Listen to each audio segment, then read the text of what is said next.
Hey, welcome investors to the 40 Finance channel. My name's Jeff Beers. Today I'm going to go through my ETF portfolio. This sits in my SEP IRA, SEP IRA, and that's basically a small business IRA that has tax advantages for very small businesses, particularly contractors, freelancers like myself. So that's where these sit. I carved up this portfolio a little bit in the middle of the year because I transferred it over from a private investing firm, put it into Fidelity, self-directed under myself. And then I also chopped up some stuff in my retail brokerage so that I could have all ETFs in my SEP IRA and all individual holdings in my retail brokerage account that I shared with you the other day. So what we're going to see here is really just where these positions have stood since about July or so, July or August. Really hard to get a year-to-date return on this one because there's too many changes in the account coming from a different bank. Now it's at Fidelity, plus I moved some stuff around. I think it will be cool though in the long term because I'm going to be comparing just like my individual stock picks from a performance standpoint versus just riding certain ETFs. So that's why I made all these goofy changes.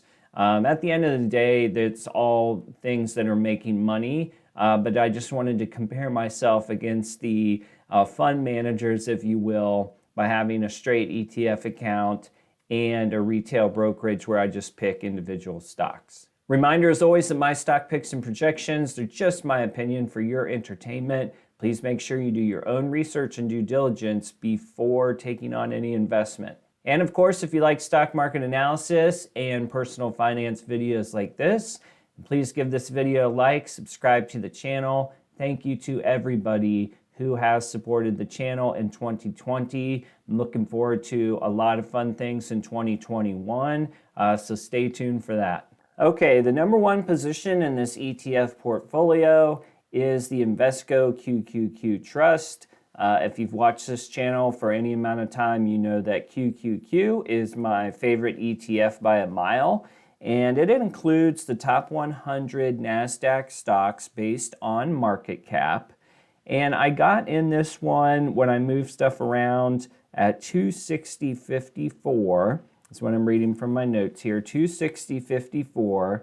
So that put us, looks like July 8th or something like that. And if you're interested in the QQQ, you should know that it has an expense ratio of 0.20%.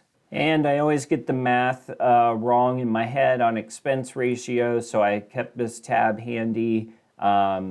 This is just a Google search for, what is a good expense ratio? Around 0.5 to 0.7%. Guess that is, about average. The bottom line here, though, is if you are at, let's just see, okay, so doing some quick math, an expense ratio of 0.5% translates to expenses of $5 per year for every $1,000 invested. So we know QQQ is 0.2%, so that means it is $2 for every $1,000 invested. That is an annual cost, though, associated with these ETFs, just so you know. However, the price is the price. So you can dig into as many expense ratios as you want.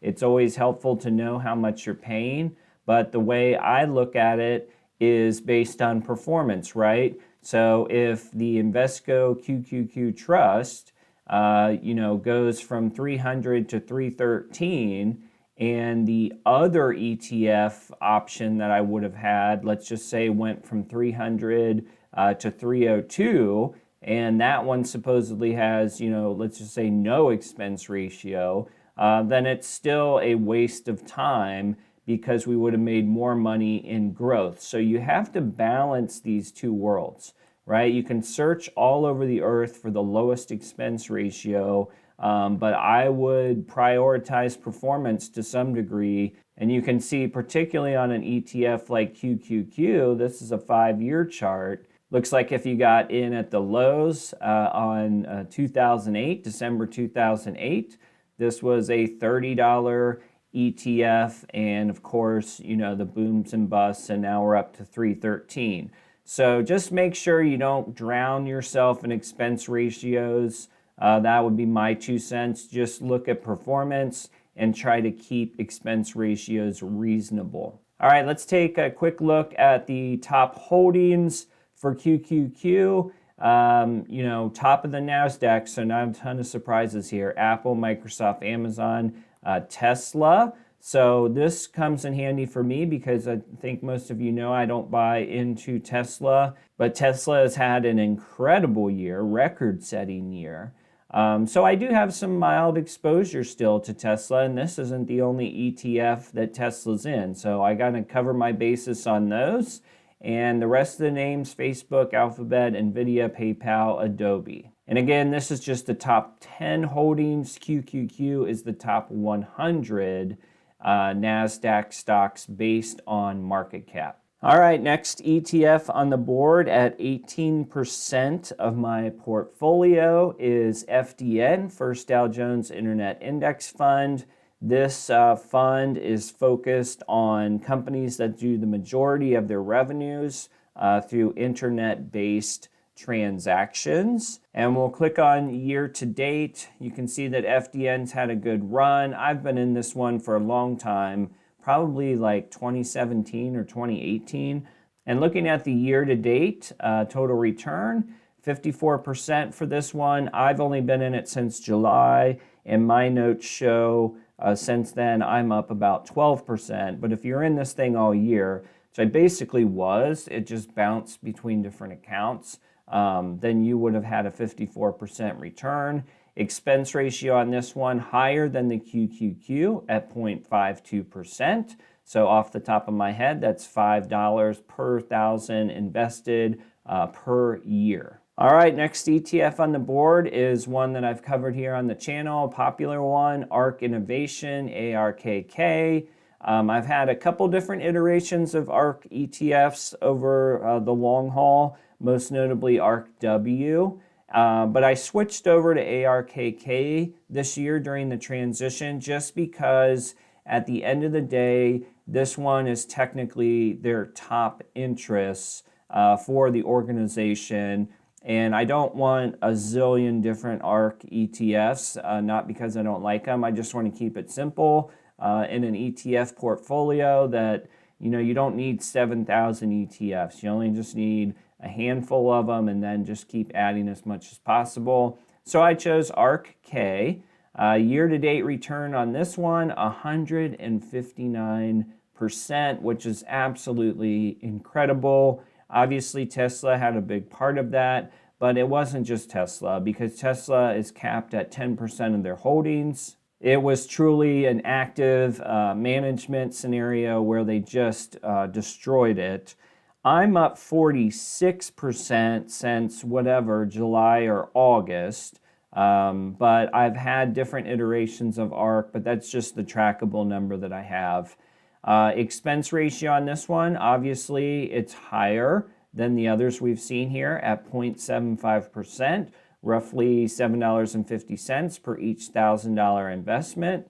However, you're not going to see many ETFs that generated 159% returns this year. So this is a good example of expense ratio cannot be the only reason you choose an ETF. You have to feel good about it, and I think a lot of people feel good about what ARK's doing behind the scenes. All right, taking a look at their holdings. This gets covered quite a bit in other people's videos, so we'll just skim through. Tesla, Roku, Invitae, CRISPR, Square, Slack, Teladoc, Protolabs, Zillow Group, and Spotify.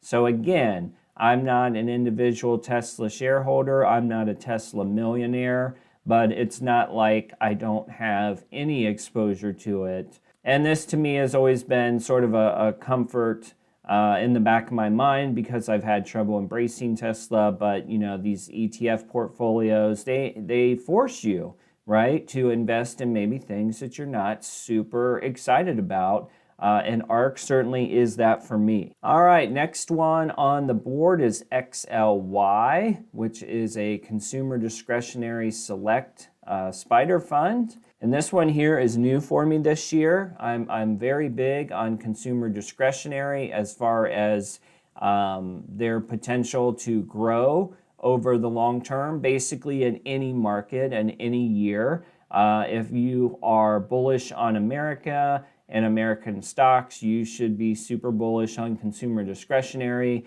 because if that is doing well, then typically the rest of the market is doing well as well. This one I have myself up plus 19%. You can see the actual year-to-date total is 28.7%. Expense ratio for this one is pretty cheap at 0.13%. Let's take a look at the holdings. And you have Amazon, Home Depot, Nike, McDonald's, Starbucks, Lowe's, Target, Booking Holdings, TJX, and General Motors. So again, these are your consumer economic leaders, right? Home Depot, Nike, Amazon, McDonald's. This is all what people do with their discretionary money. This is exactly the type of stocks that sit in my wheelhouse as far as ones that I understand very well, and ones that can be tracked fairly easily as well as analyzed in terms of market conditions. So love consumer discretionary. We'll get into IYC here in a few minutes. That's the other one that I hold, and I kind of like IYC better because it adds Disney to this mix. But IYC was a late change for me this year because it was part of the transfer, so I haven't built up the allocation quite as high as XLY yet.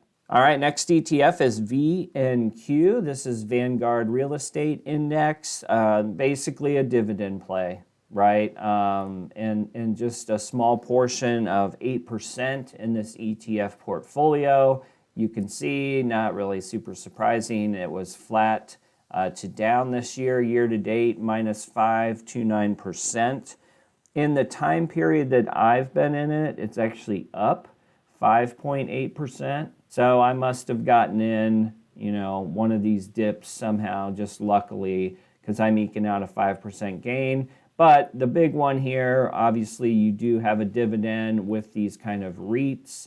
Expense ratio is very low. And let's check out the holdings. I'm guessing it's all REITs, but oh, you know what? I remember why I picked this one, because it was one of the few that had Digital Realty Trust, which I'm a big fan of. They're the ones that are a REIT for like data centers.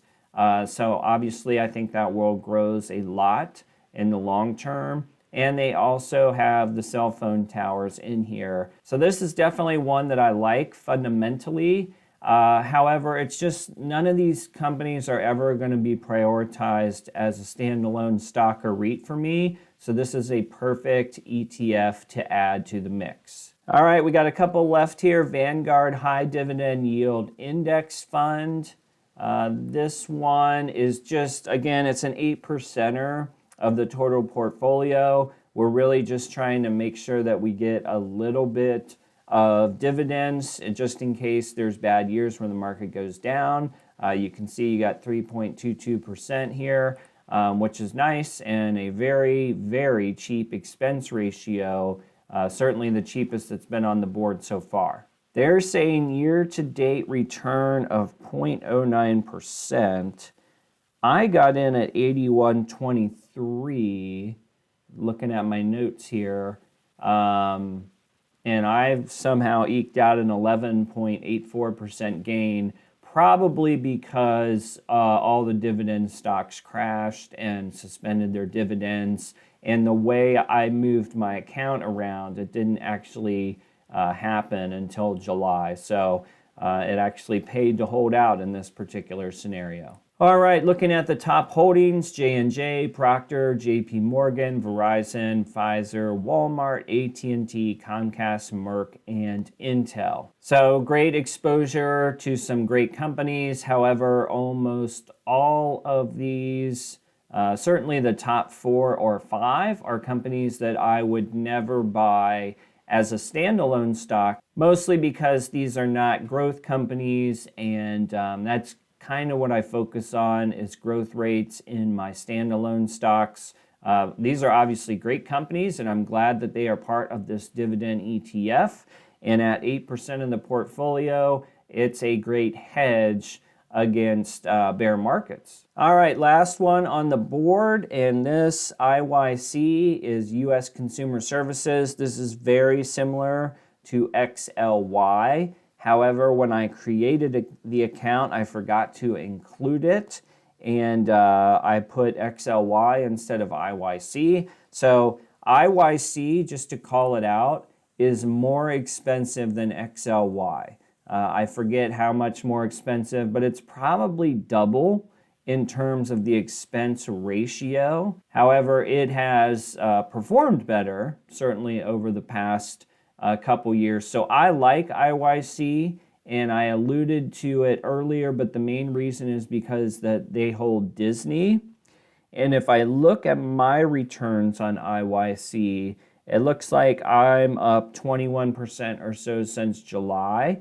The year to date is 24%, so I ended up catching it right on the breaking point. It says my notes say 58.15 is my cost basis, so right around here.